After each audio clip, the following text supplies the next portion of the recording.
bills to the House. Thank you. The question is that the amendment be disagreed to. The member for Parramatta. Thank you, Deputy Speaker. I rise to support the Trade Support Loans Amendment Bill 2023 and Student Loans Overseas Debtors Repayment Levy Amendment Bill 2023. Deputy Speaker, the amendments included in these bills build upon the federal government's existing trade support loans established in 2014. Every year, these interest-free, income-contingent loans are crucial to thousands of Australian apprentices and businesses alike. They provide up to $22,890 for apprentices to meet their day-to-day costs while they undertake training. Trade support loans have been a success.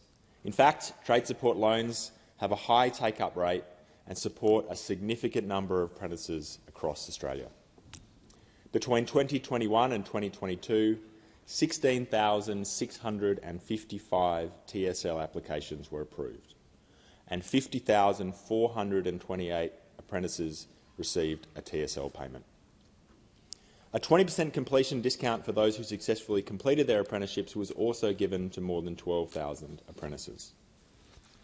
I also note that since the program started in 2014, 159,139 applications from eligible apprentices were approved. Deputy Speaker, trade support loans have historically aimed to reduce inequality in educational and employment opportunities. They help level the playing field by providing those who opt for vocational education with similar opportunities for financial support, often afforded only to university students. And by offering income-contingent loans, trade support loans also help ensure that repayments are affordable, making it easier for recipients to manage their finances. Importantly, this means that more Australians, regardless of their financial circumstances, are enabled to embark on a career in trades. This is a powerful step towards promoting social mobility and reducing economic disparities when it comes to accessing vocational training. This is a commendable initiative that will help Australians when they need it most, especially as the cost of living crisis continues to hit households across the country. These measures tackle the issue of high and rising financial barriers faced by our aspiring tradespeople trying to pursue vocational education and training. And these bills build on the existing opportunities by expanding access to trade support loans to a broader range of priority fields and professions, including some non-trade occupations like aged care, disability support and childcare. These are industries that are crucial to delivering the positive future we promised during the last election.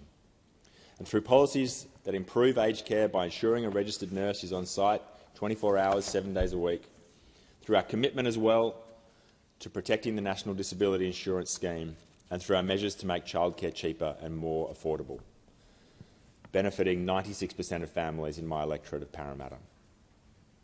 A recent report from Melbourne University's Centre for the Study of Higher Education found that the last 34 years has seen large amounts of help debt being accumulated. But while debt is accrued, the report found that income levels in these occupations result in debt not being repaid or being repaid slowly. Importantly, this report noted that these levels of debt do not exist for the many occupations which require vet sector training, whilst resulting in comparable levels of income. So it's clear that a benefit of the Trade Support Loans program includes the ability to minimise risk undertaken by apprentices to accrue large debts during their training, thanks to the lifetime limit and opt-in features of the program.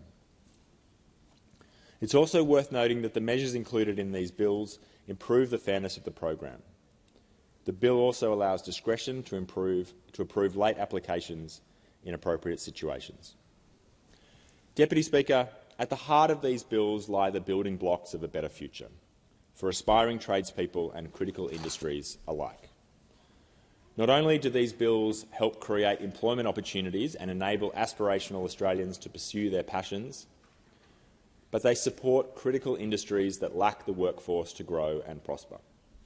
Importantly, these bills recognise the significance of vocational training and education in enabling economic empowerment for many Australians today, while shaping our nation's workforce for the future.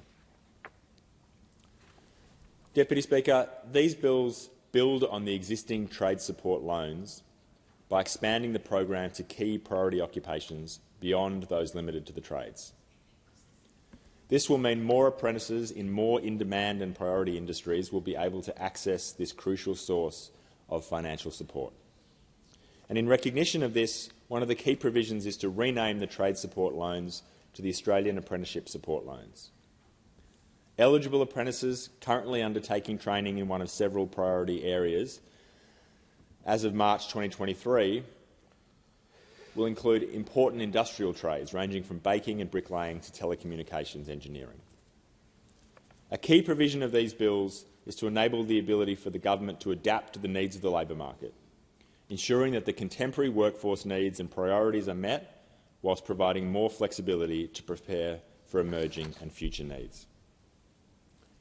The bills do this by allowing the Minister, through legislative instrument, to determine the Australian Apprenticeships Priority List and, as a result, to determine which occupations or qualifications are a priority for the nation.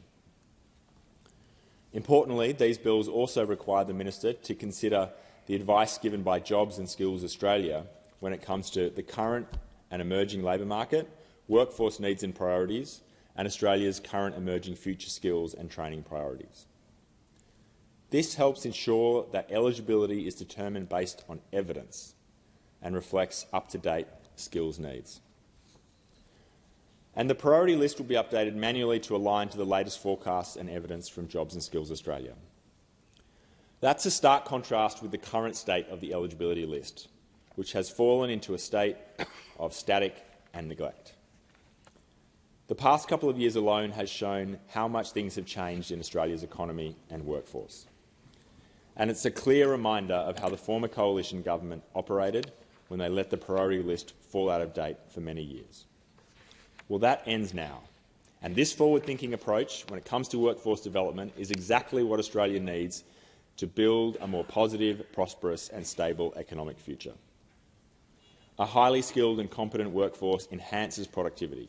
It drives innovation and fosters economic growth. And skilled tradespeople are the backbone of our economy, whether it be in our infrastructure projects, building our bridges and roads, or making our day-to-day appliances work.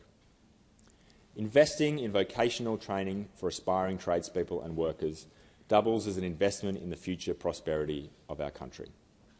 And these bills do just that. Finally, Speaker, I want to talk about the importance of education and the role it plays in enabling success in life. I stand here in this chamber as a proud member of the Australian Labor Party, who built our country's public education system. Good education is one of the building blocks to helping Australians reach their aspirations, and every child deserves that opportunity. These are the values instilled in me by my life experiences. My mum, Catherine, was a teacher for most of her life and shared with me her passion for learning, and I attribute much of what I've done later in life to this passion for education and learning. My commitment to my community is to share this passion and to help locals reach their aspirations through good local education. And that's why I'm proud to be part of a government that is investing in education. As part of the May 2023 budget, we're creating an additional 300,000 TAFE places, on top of the 180,000 we created last year. We've also delivered an additional $53.4 million to support Australian apprentices, benefiting no less than 3,940 apprentices currently training in Parramatta. Deputy Speaker, I'm serious about education, and these bills are yet another example that the Albanese government is too. I commend them to the House.